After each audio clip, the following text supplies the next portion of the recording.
Welcome into episode 47 of the Level Flight podcast. My name is Connor. I've got Elliott here with me today. Elliott, how are you doing? I'm good. Everyone's gonna comment, why is there so many different backgrounds? I'm moving, so this is now the permanent setup. This will all fill itself out soon. I've got a bunch of plans for it, but I'm doing good. Everything is good. Moving is hectic, and Brian is also moving, and that's the reason he's not here. So still on the 10-day. Still on the 10-day. Yeah, it's a busy time with the moving for both of you, school, and the Jets are starting to play. The Jets have had 2 preseason games. We're recording on Wednesday, September 27th, so they play tonight against Calgary. When you hear this, they will have played that game, but we're going to preview that later in the episode and give you some thoughts on what we're looking for tonight, and then you can see if it plays out or not. But they did play 2 games against the Edmonton Oilers. On Sunday at 5 p.m., they played in Edmonton and won 2-1 in a shootout. Let's start there because the second game at home was a blowout. They won 5-1. But let's start with the first game. The second line played without Nikolai Ehlers, so Perfetti and Niederreiter played with Jeff Malott. A few key defensive players played. What were your Colin Delia made 36 of 37 saves? Yeah. What were your main takeaways from that very first preseason action? I mean, it looked sloppy for a chunk of it. There's not much else to say on that front. Obviously, Colin Delia playing not too bad. A couple of the saves weren't the most convincing. They were a little okay, kind of it's hard to tell. Obviously, I know he's Connor and I were at training camp and we were talking about this. I said those two, Connor Hellebuyck and Colin Delia, were both practicing at the same time. And I was trying to see what the difference was. And something like this, and we'll see tonight as Connor Hellebuyck is the starter for tonight's game against the Flames. But Delia, you can tell, is not as polished in his positioning. His trying to get from post to post was a little shaky at times, but he made it work, and that's all you can ask out of a goaltender. So, but no, I thought that Perfetti, I thought played pretty well with Niederreiter, and the third line looked pretty okay. I actually feel pretty good about the Jets' depth this year from what they've shown in both games. Yeah, in that first game, I mean, Perfetti, first action at center, that was the biggest storyline coming into the offseason. Who's going to be the second line center? It's Cole Perfetti. This is the first game, and I thought he looked good. Yeah, he's making the right reads. He's, his two-way game is there. He's back. He's the first one back into the zone. He's making good plays, and he said at training camp that he feels comfortable there. And outside of the last couple of years, he's played center his whole life. So it's just a matter of getting back into the rhythm, relearning in his case, all the responsibilities that a center has. And I think he'll be fine in that role. And I didn't see anything from this very first preseason game. I'm not going to make a sweeping takeaway anyways, but I didn't see anything that would turn me away from him being a successful center. It looked natural. He looked comfortable. And that was the very first game. So he's playing tonight as well. Nemestikov is moving up to the wing to play with Perfetti and Niederreiter. And we'll see it again. We'll see how comfortable he looks. They'll be the top line, quote unquote, since the Scheifele line is not playing. And yeah, what you want to see is steady improvement. We know that he knows how to play center because, as he said, he's done it his whole life. It's just a matter of getting those reps. And yeah, I'm excited to watch tonight's game, especially for that reason. But another reason is because the defense core is basically the tryout. And we'll go back to the first game here and bring up kind of the analytics. This is Hockey Stat Cards. They have a Twitter account. The data is from Natural Stat Trick. Go follow them. It's great information. We're going to use both the cards here for game 1 and 2. But if you're on YouTube, as you can see, Ville Heinola and Nate Schmidt are at the top of the numbers, the game score composition, the analytics department for this 2-1 win against the Edmonton Oilers. And I've been saying the last couple of days that it sucks for Ville Heinola because at the end of the day, no matter how good he plays, he's going to get sent down. He's waiver exempt. He doesn't need waivers to go down, and 3 other guys in front of him do. And if he were to stay up, then that means 2 of those players, we kept saying you're going to lose someone for nothing. Well, then you're going to lose 2 players for nothing if Heinola stays up with the team, right? Maybe he's the first call up in injury's sake, but out of training camp, it's a really tough mountain to climb for Ville Heinola to make this roster, but it's still encouraging to see him at the top of this. He looked great. Transition looked great. What were your thoughts on, I guess the top 3 names are Heinola, Schmidt, and Chisholm. So what are your initial thoughts on the back end battle and how those players looked in game 1? Well, in a game that was sloppy and defensive, you would hope that your defensemen are at the top of the list when it comes to analytics. Right. I thought Heinola's passing, obviously, we know that he is great in transition. He's great at stitching the play from the back, right? That's just his calling card. I think the metrics, I thought he was okay defensively. I didn't think that he was like out of this world great. So to see that in the stats, in the analytics, that he actually did better than I thought he did is a good look to me. I think that is really good, because hopefully the coaching staff sees it this way and hopefully doesn't see it how I saw it, where it's like, well, he kind of did his thing and he made some passes. He was really good in moving the puck up and he did his normal thing. I think Declan Chisholm having a good game is good. And I mean, you kind of hope that someone like Nate Schmidt, who's been in the top 6, he's been in the defensive core now for a little bit, you would hope that he has a good game. But I think, again, Ville being the top of the list here, I think is indicative of him having a good game and showing the Jets that he should be on this roster regardless of who you lose.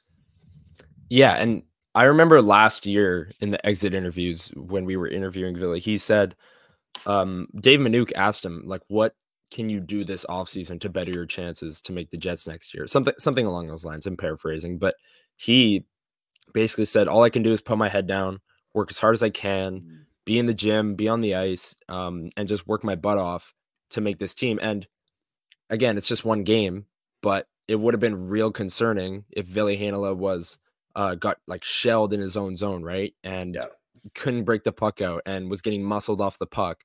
Things that we've seen from his game in the past, it would have been concerning to see that stuff, and we didn't.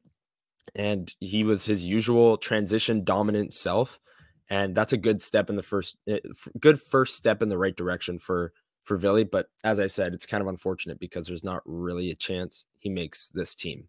So I think there's a higher than none. I think that it's I personally I think it's a 50-50. I think it's the Jets got to make a decision. I think that's a little high.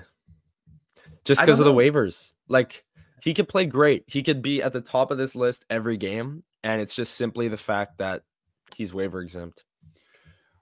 Which sucks, because he's looked the hilarious part is he's looked really good almost every preseason. And it just doesn't matter what, like, even his I went to 3 preseason games his draft year, and he played with the Jets, and he looked fantastic. And he probably looked like the best defenseman for most of it, and he just didn't get a shot. So let's that's a great point. Let's move on to some of the other names on this list. I mean, Lowry, Iafallo, Appleton is going to open the season as the third line. They're kind of at the top / middle of the pack there. Not a game-breaking performance from them per se, but they're in the positive defensively, which is what you're going to see a lot from that line. But I don't mind that. Like, I think that line, like, obviously we know Adam Lowry can contribute somewhat offensively. Like we've talked about, I think Iafallo adds an actual offensive punch to the line. And then Mason Appleton is just speed. I mean, like, he's an okay defensive player. I think the other two help him out, and I don't think he's a great personally, I don't think he's a great offensive player. But if you can add a little bit of speed to the line, and I know he likes dumping the puck in, if it means he's dumping it and beating guys to the puck, and he's feeding Iafallo out in front or Lowry out in front to bang one home, like, Yeah. I think that line is going to score some. Like, I don't know if Appleton will get on the score sheet much, but I think he will. I think his plus minus might be higher this year, just because he'll be on the ice for plays where Iafallo and Lowry, like even Lowry's just standing in front of the net. One of the guys throws it. Somebody throws it in front, and he bangs one home. Right? Yeah. I know plus minus doesn't mean a lot, but I'm just trying to say that Well, it may look all weird when looking at the stats at the end of the year. I'm just going to say that we'll know that he was on the ice for a bunch of goals because his plus minus. Sorry. Right. No, you're good. I totally agree. I think this line, the third line in the past, and the reason people are saying that the bottom six could be kind of reinvented is the third line. The way they would be successful is by completely shutting down the opponent, and then it would be even. Like if they completely shut down their opponent, they're not generating offense. So then it would be like a wash, and that's a win for the third line. Now you add Iafallo, who scored, I said on the last podcast, or maybe the one before that, he scored between 13 and 17 goals every year for the past, 5 seasons? So he's going to score between 13 and 17. He's going to score between 13 and 17 goals, and adding that to the third line, and they're going to improve defensively. Like Iafallo is a beast on the penalty kill, 5-on-5, you name it. That third line, I have high hopes for. I think they're going to be impressive. Like they may have 20 goals between them because Lowry, you can probably you can bank in Lowry for 10 to 15. You know, Iafallo is going to have 13 to 17, or sorry, 12 to 17. And Mason Appleton will probably chip in maybe 7 or 8, right? Like that third line might end up being that are okay. We just need to somehow find a way to put one in the back of the net. And Bonus might just throw them out there to play some defense and generate offense just in greasy ways. Yeah. And I totally agree. That rapid fire for the rest here. I think Perfetti and Niederreiter, you see the offense is not there, but I'm going to wait to judge that line as a whole until Ehlers comes back, because analytically, offensively, Nikolai Ehlers is that guy. And that would change a little bit. Like they would have a little bit of a boost offensively. And then Lambert, Chibrikov, Zhilkin was a line. I believe they were the fourth line in this game, so they didn't play much. Their prospects getting their first preseason action, knocking off the rest. No sweeping takeaways need to be made from this game. And Dylan and Bauer struggled at times with foot speed. And defending the rush, which is why you see their defensive numbers kind of plummeting here. But Brendan Dillon is a veteran. Tyrell Bauer is going to be on the Moose this year. Like we know what those players are, and I'm not too worried about that either. Do you have any rapid fire takeaways from kind of the bottom half of this? Like we saw flashes from the fourth line. That's about it. Like you can't. I think Lambert looked good up. Lambert looked good off the rush. There's a couple times where Chibrikov did what he did in development camp a lot that we saw, where he was protecting the puck. He was keeping plays alive. I like those guys are. Here's the best part is, yes, we know we've talked about Jokin being a two-way guy and he wants to be good on both ends of the ice, but we both know that Chibrikov and Lambert are probably not the best guys to put with him because they're all offensive players. So defensively, we're not really expecting. We know Brad Lambert is supposed to be a point machine. Like we're not expecting him. Obviously, he needs to be okay on defense, but looking at the numbers, I think them just looking with flashes and each of them having little moments, I think is just a step in the right direction for guys who are all going to be like those guys could be playing in the Moose together this year. Like that could be a Moose line. So getting a view of that against guys who are in that tweener zone on that Edmonton roster and them kind of playing not great isn't the worst look in the world. Yeah, no, I agree. And even with the Moose, you'll probably see them. Let's get this card out of here. You'll probably see them play with a veteran. Like, I don't know if all three of them are going to be on the same line. That's just kind of how the lines shook out in this game. But yeah, I wouldn't doubt it if they put a veteran on the wing of Zhilkin or Lambert. Lambert especially, because we know he's dominant with the puck. So putting like a Chibrikov, who's also dominant with the puck, it's kind of a like clashing there. But we'll see. We'll see how the Moose lines shake out. I think their training camp starts next week. We may see that line at some point, though, I will say if they need a goal or something, Yes. right? That Yes, might be a that's a line good that they point. throw out there, which is cool. But Yeah, besides the point. no, I totally agree. Let's move on to game 2. The Edmonton Oilers sent one of the worst rosters I think I've ever seen in an NHL preseason game. I mean, it wasn't even like their AHL team. Like they had Dylan Holloway, Brett Kulak, and Cody Ceci, who are going to play on the Oilers this year. Outside of that, it was AHL players, it was junior players. Well, Philip Broberg's a good player. He didn't play though. He wasn't in that game. I thought he was in the first. I thought he was in the second game. I swear I heard Dan Robertson say his name. Anyway, go ahead. Xavier Bourgault, who was a first-round pick, was in that game too, but he'll go back to junior or the AHL or something. Yeah. But basically, the card you're about to see, if you're on YouTube, this is what should have happened. Like the Jets, Rick Bowness even admitted it after the game. Like you look at both these teams on paper, the Jets should have pummeled them 5-0, and that's exactly what they did. Laurent Brossoit with a shutout. I think that's notable. Yeah, I think that's notable because if he's able to play good and give the Jets some quality starts, that means less for Hellebuck, and that means a fresher Hellebuck down the stretch, especially if you're keeping him, if the Jets are keeping him for the remainder of the season. And that's important. I think Brossoit playing 25-ish games, anywhere in that 20 to 30 range, is really important, and Hellebuck should not be getting over 60 starts at this stage in his career, going into his age 31 season, I believe. He's a competitor. He wants to play every game, but you paid $1.75 million or whatever it was for a quality top of the line backup, and you got to. And this was a good start. A guy who beat you last year in the playoffs too. Right, exactly. We're back with another week of football, and DraftKings Sportsbook is keeping us in on the NFL action with great offers every single game day.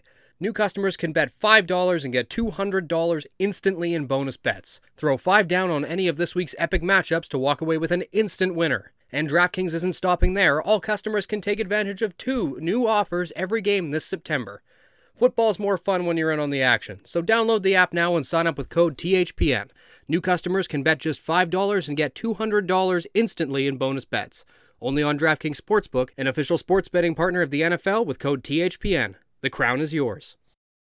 Gambling problem? Call 1-800-GAMBLER or visit www.1800gambler.net. In New York, call 877-8-HOPE-NY or text HOPE-NY or 467-369.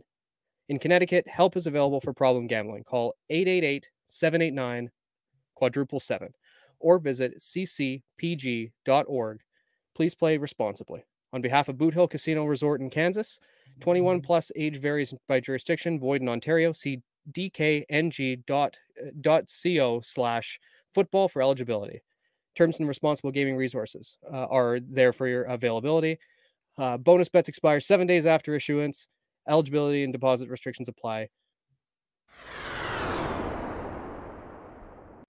So yeah, let's get into the numbers. I mean, this was a blowout, so there isn't much to take away outside of how good everyone looked, I guess is the way to put it. I guess other than the fourth line didn't do anything offensively, but right. Apparently not. Again, the fourth lines, Parker Ford, Torgerson, Lucius. I thought Torgerson had a good game, and he had a few good chances in front. So these can be taken with a grain of salt. They're helping us with some content ideas here. But let's start again at the top. Josh Morrissey and Elias Salomonsson just absolutely crushed it in this game. I mean, I said to Elliott before we go on, and seeing over 3 on a single game score composition is unheard of, and they're way out, like they're way out there. And that is great to see. I obviously from Josh Morrissey, when you're playing against this Edmonton Oilers roster, he's going to dominate. But seeing Salomonsson right up there with him, they meshed really well. What were your takeaways from Elias Salomonsson's performance before we move into the rest of the roster, which was kind of cut and dry? I think he looked like as advertised, as what we had been told from over the offseason. First real game action by Scott Wheeler. By Scott Wheeler. Told by Scott Wheeler. By everybody else, right? Shout out Scott Wheeler. Like I think he looked great. He looked great in transition. His passing was, I think, the biggest thing for me. Like, I know he's supposed to be this big two-way defenseman that can skate and kind of do everything. I think his ability to read the defense and pick apart passes was phenomenal. I think there were a couple times where he was on the right-hand side, on the right-hand boards, and he was flinging passes. He was like going tape to tape with guys, or at least close to tape to tape with guys. Like, I think he looked as advertised. And I'm really sad that he's going back to Sweden at the end of all of this. I was really excited to hopefully see him stay with the Moose and potentially, like, if you put together a couple performances like that, I know we just talked about this with Billy, but at least then that gives you a shot at a call up later. Like, I think that if he plays well enough in this preseason, I can see maybe the Jets trying to find a way to convince him at some point to come back over. And I know there's the whole, they got to buy out his contract and with the whole international thing. But I think if they can convince him that, hey, we need some help right now, and we think that you could be that help, he may come back over. But obviously Josh Morrissey is going to Josh Morrissey. But and I think that being his partner, I think helps him a little bit. But there were, again, like I said, there were plays that Morrissey has nothing to do with that Salmonson was making. Like, I knew there was never a point where he had the puck and I was nervous that he had the puck. Like, I know he was a little timid to begin the game, but I don't count the first couple shifts of your, like the first 2 shifts of your first preseason action should not be indicative of how you feel about a player, especially when it's their first time in an NHL jersey. Right. Yeah. And to further that, I mean, Salmonson got crushed like 8 seconds into the game on the very first, like, puck goes to the wall, up the wall. He goes to step up, and Brad Malone just absolutely runs him over. And it's like, wow, welcome to the NHL, right? Like, he just got pummeled, and he popped right back up and was fine. Obviously, the rest of the game, no harm, no foul. But his skating it stood out to me in the best way possible. I mean, he's such a smooth skater for his age. And yeah, he's moving well with Josh Morrissey. Like, we talked to Jack Hahn like 25 episodes ago. This was months and months ago. But one of the questions we asked him was like, what makes a D pairing work well together? Like Morrissey and DeMello. Like, you wouldn't think that's like stylistically a great fit, but it just works. And his biggest thing was like, the partners have to be able to move at the same speed and move together. So Salmonson having success with Morrissey and being able to move at the same speed as a Norris candidate. Obviously he's not a Norris candidate or whatever, but like, that's not what I'm saying. But him being able to skate his way out of trouble, skate with Josh Morrissey, and put up dominant analytics. Excuse me. Very impressive from a 19-year-old. Now I want to talk about the fourth line. Vladislav Nemestikov, Morgan Barron, Rasmus Kapari, all up there at the top. And I wrote an article the day of this game saying how the fourth lines looked great. We were there the first day. They were all over the Scheifele line in one of the drills. The fourth line has looked great in training camp. Morgan Barron looks like he's taking another step forward. And Rasmus Kapari in training camp kind of caught my eye with his skating.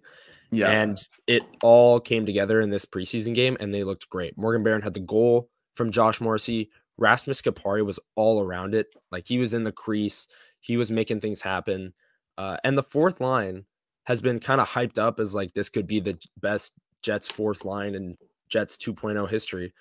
And like, obviously we'll need to see it in regular season action. Like, that's a little bit of that's take, but they're on that right trajectory. Like, they looked great. If Rasmus Kapari, if this is a true change of scenery and he's revitalized, this fourth line can be dominant. And this was a great first step because they looked great against an awful Oilers roster. Next to Elias Salmonson, I think Rasmus Kupari had probably the best game. Yeah. Like, he was the most notable to me. He was making plays. I thought he was great. I've been super excited. Like, we saw him at Connor and I saw him at training camp. And I looked at Connor and I said, I think he's going to be better than advertised. Now, you have to remember, he's a former first-round pick. And LA was hoping that he would at some point turn Hasn't some sort panned of out corner. at the NHL level. Yeah. Yeah, he hadn't panned out in LA. You'd hoped he'd turn a corner. He hadn't.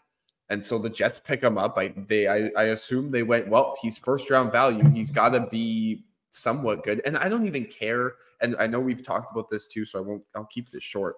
But I don't really care if Kupari ends up being he's a first round pick, but he's only a bottom 6 forward. Yeah, I don't care. Yeah. If you're good at what you do and you can be good, you don't have to be, not every player is going to be elite. Not every first round pick you're going to have is going to hit. Exactly.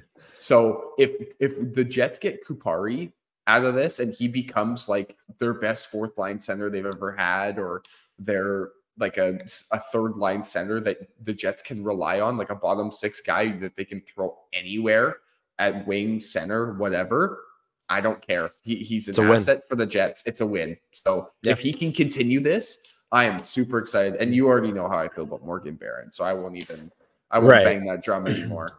I know you're hyped to see him finish that goal off in the slot. I mean, how many chances did he have like that last year, and it would go off the post, or the goalie would make an unreal save? That was like nice I said, you gotta see it the other way now. It's a couple times, a couple goals are gonna have to go in. So we'll see how the rest of that like if Nemestikov stays on that line, that may be him being there might be the only reason why that team the fourth line is as good as it is, because he should be theoretically higher up in the lineup.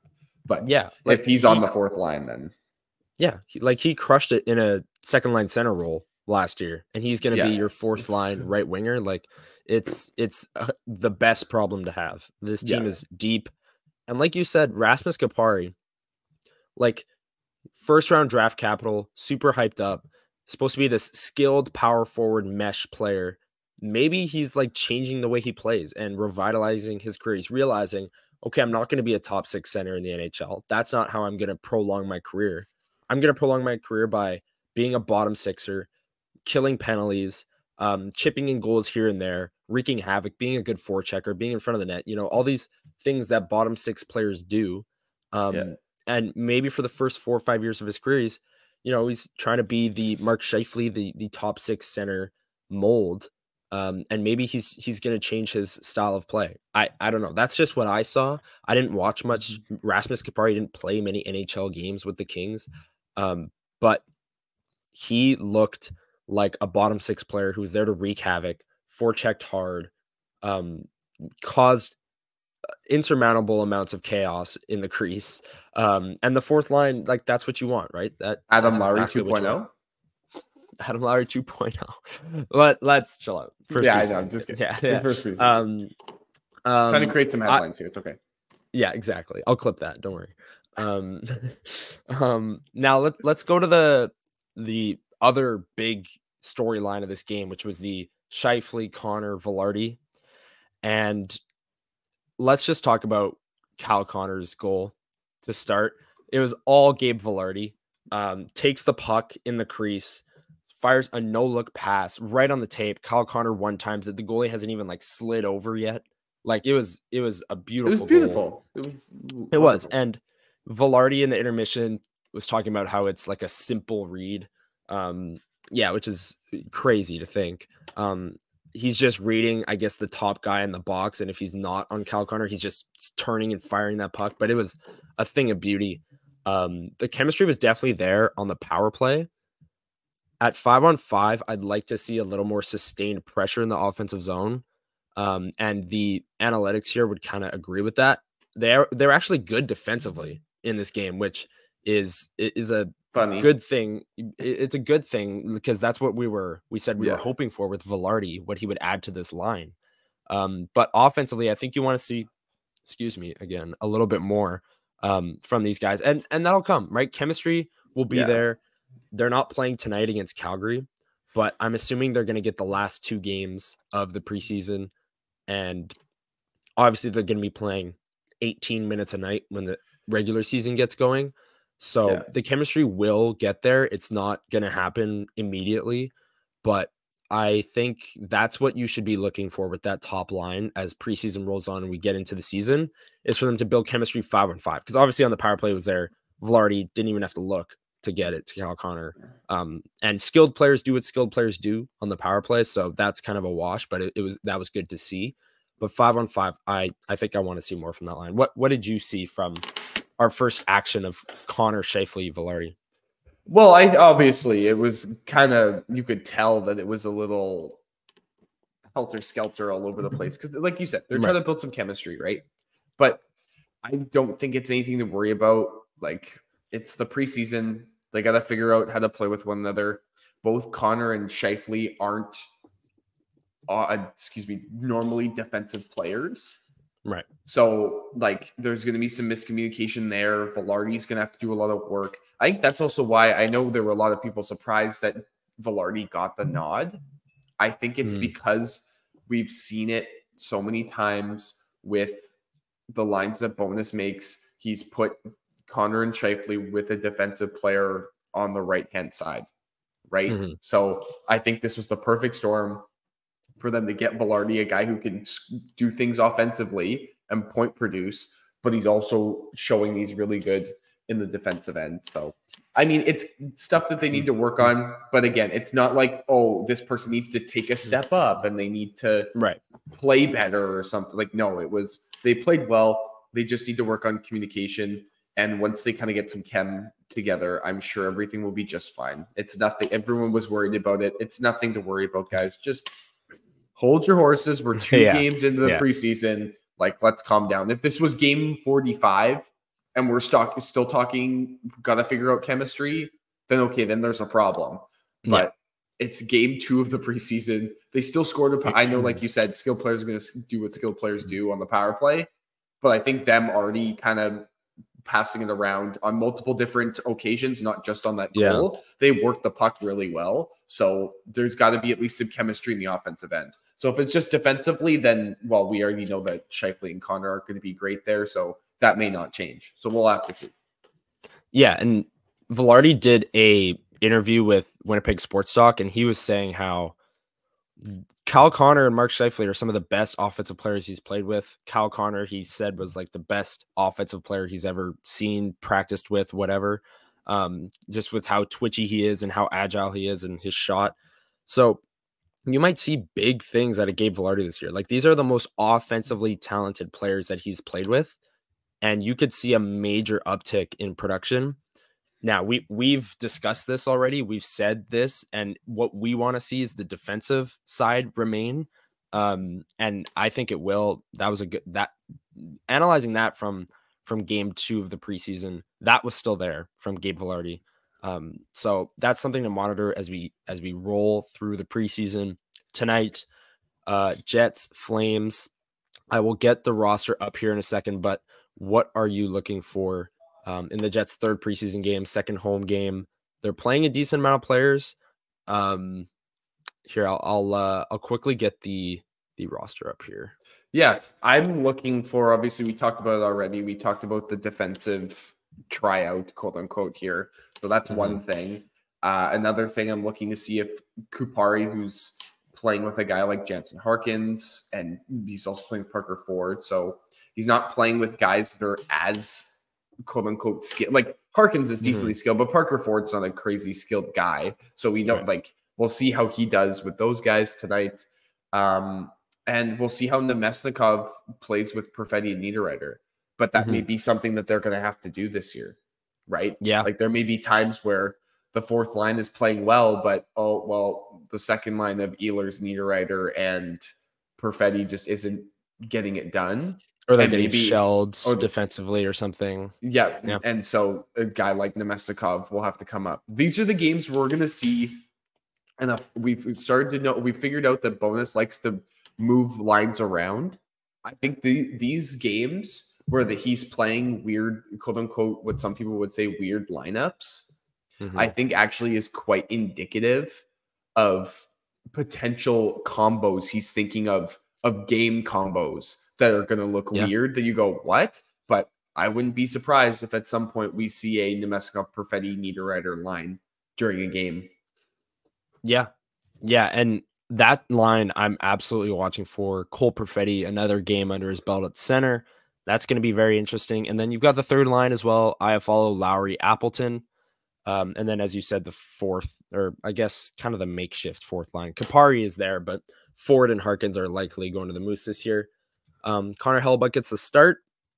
Not much to analyze there. It's preseason. He's Connor Hellebuck. He'll be fine. And then on the back end, we already kind of previewed the defensive battle. And there's Chisholm, there's Stanley, there's Capobianco, there's Heinola again. So seeing all those guys will be very interesting. Onto the Flames side, I believe Dustin Wolf is starting in net for them. Unreal season with the Calgary Wranglers last year.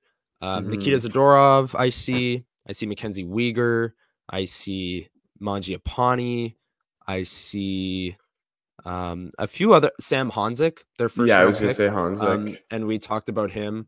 I see a few players there. This is definitely a better team than the Oilers sent.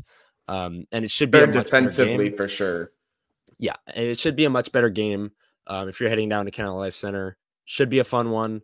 Number 42 on the Flames. If I had to label one player to watch for, their most recent first round pick, 6'4" forward, power forward, kind of supposed to be a beast, Sam Honzik. I'm really excited to see him play. And yeah, unless you have anything else on tonight's game or in general, that was we talked about real hockey. Yeah, we did it. This is great. My only thing I'm gonna beat the drum to is watch Logan Stanley, because I don't think he did too much in the second game other than a shot that got deflected by David Gustafsson. So yeah, he's one of the other guys that I think is on the radar for a spot. And there's obviously we know how split the room is on people. There are specific people in the fan base that want him to stay because he's a big defenseman, and there are other people that saying, well, look at how he plays in his analytics and he's not great. So we'll see how he does, because I genuinely think that finally is the year of he needs to make a decision. He needs to figure out if he is here or not, because there are guys that are on his heels now. It's not like this weird gap where there's guys that still need to develop the Jets have higher hopes for, and he's kind of this more so ready to go. No, there's Heinola, there's Chisholm, Capobianco's fighting for a spot, and I think he's looked good. He looked good in training camp. He's looked good in the games, right? Like it's go time for someone like Logan Stanley. Like he's got to play well, or I don't know. Is he waivers exempt? I don't know what the situation is with him. He'd have to clear waivers to go down. So, which I think he would clear waivers, because the Jets did try to get. So. You don't think so? Well, they did try to trade him, and nobody called. So, I think former first round pick, 6'7" defenseman, some NHL GM's taking a shot, guaranteed. Well, there were more offers for Jansen Harkins than there were Logan Stanley last year, and and Stanley was on the trade block. So, I don't know. We'll have to wait and see, but I think that's a name that people should be looking to see if he makes an impact. I do agree with I do agree with that. The watching him tonight, especially with Heinola, Chisholm, Capobianco, all those guys are playing. This is like an open tryout on the back end. Like you're seeing all the guys fighting for that 7th and 8th spot. And I agree. I wasn't insanely impressed with what Stanley did in that second game. I was pleasantly surprised with what Heinola did in that first game, and Chisholm, I guess. They were both pretty good. So it's Stanley's got to have a game where he pushes back here and gets back into the conversation, because I think, obviously, as I said before, Stanley's probably ahead of Heinola simply because of the waivers exemption. Yeah. But Stanley's got to have a game where he proves that, and he's better than Chisholm. He's better than Capobianco. He's better than every defenseman fighting for that spot, and he's proven to the coaching staff that he deserves the 7th or 8th spot. But yeah, big game tonight, 7:00, Calgary. Hockey's back. It's gonna be fun. It's gonna be fun to be in the building for a few of these games. This is their second last home game, and apparently there's some big changes to the concourse. I'm excited to walk around and see what that is, but there's a new burrito place. It's a craft beer corner. There's like YWG Burger. People are saying it's much more spacious. There's so much more room to walk around. Some of the beat reporters are saying like this is a whole new building, and when it's finally done, it's going to be incredible. So I'm excited to go and walk around and see what everyone's talking about, because they've got 2 weeks to finish up construction, but everything seems pretty promising. in that regard. Yeah. And I've been saying like, yeah. I've been saying like to people around that the craft beer corner is going to be such a hit. Like it's such a hit with the Gold Eyes. The city loves their craft beer, their local beer. That's going to be such a success, and it's such an easy, smart decision, and I'm glad they finally did it. And there's spacious as well. That's another thing. If you ever sat in the 100s for a game, you walk out at the intermission and you just can't walk because there's just people everywhere. So more space for people to walk around. Another big boost to the concourse, along with all the new additions that they're adding. My only thing will be, how much is a craft beer? Oh, they actually posted the prices. I think it's, if you have your Jets. Okay, if you don't have your Jets app, I think it's $14 for like a king can, which is, yeah, it's bad. Like I a knew big it. I knew it. If you have your Jets 360 app though, I think it's $10.50, Oh, which at actually $4 is like the off, price, actually. which is actually like the price of just like a regular 18-ounce beer. So at the game. Yeah. Yeah. So honestly, like I was expecting worse. I honestly was when I saw the prices. So I was speaking to somebody the other day, and we were talking about the changes, and I said, well, if they're gonna add craft beer, is the price of normal, like your Budweiser, that sort of stuff, going down? Or is everything else going up? And that confirms to me that everything else is going up, because you can't have a normal craft beer that I can go to the liquor mart.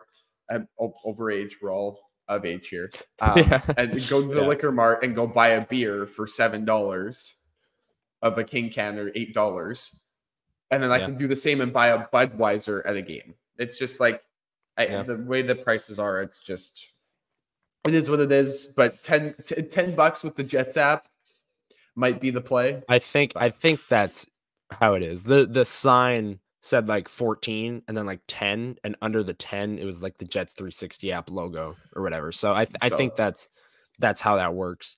Don't quote me on it, but yeah, a lot of changes. I'm going to be taking some photos of some of the changes and posting them on Twitter tonight, asking people what they think, because a lot so far it's passing with flying colors, and it's not even done yet apparently. So I'm excited. That's one thing not on the ice that I'm watching for, is the concourse construction. But this conversation has gone too far.